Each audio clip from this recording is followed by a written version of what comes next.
back here at the Writers Loft. Today I wanted to talk to you guys a little bit about setting.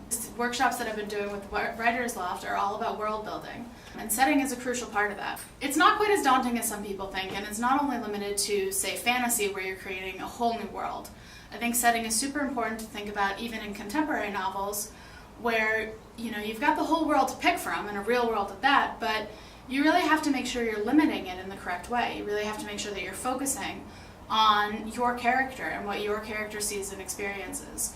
Because ultimately, setting is really, really finite, and you've got to pay attention to those boundaries, which can make it a little bit more approachable and less daunting. I have a few recommendations for things that you guys might want to keep in mind while you're writing some setting.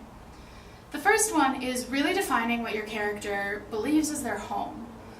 There's so many questions you can be asking yourself about: what does this place look like? What does it feel like? Is it where they live? Who else belongs there? Do they belong there? And answering them will really start to get a more clear picture of what it means for your character to be at home, because defining that place is really setting the initial boundary in your book between, good and bad or good and evil, between outsidership and belonging, and where it is that they turn to for support and nurturing and good things, and whether or not they have access to it. Those are crucial elements of any story, particularly in young adult fiction or children's fiction. The second thing you really have to do to play with setting and really define setting is define culture. In cultures across the world, we're always dealing with elements of power, community, struggle, and support. And so where your character is getting these, where they have access to them, where they're denied access to them, these are all things that really define what it means to be a part of or around a certain culture.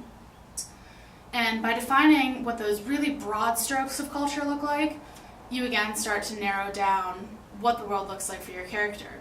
But then I think you really have to take it a step further. And the third thing that I recommend you do is define personal culture. So within those existing cultures, what does it mean to be part of their family or their group of friends?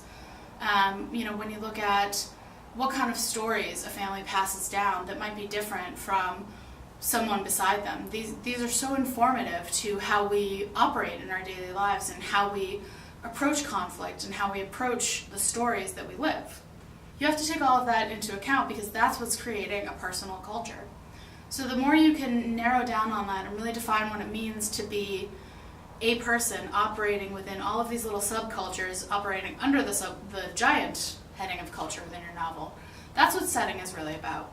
So it's less about the physical details of the world, even though you can also see a little takeaway on the Loft website about some sensory details and some recommendations I have for that, but it's more about really creating what the physical boundaries and emotional boundaries of the world look like for your character. Thanks, guys!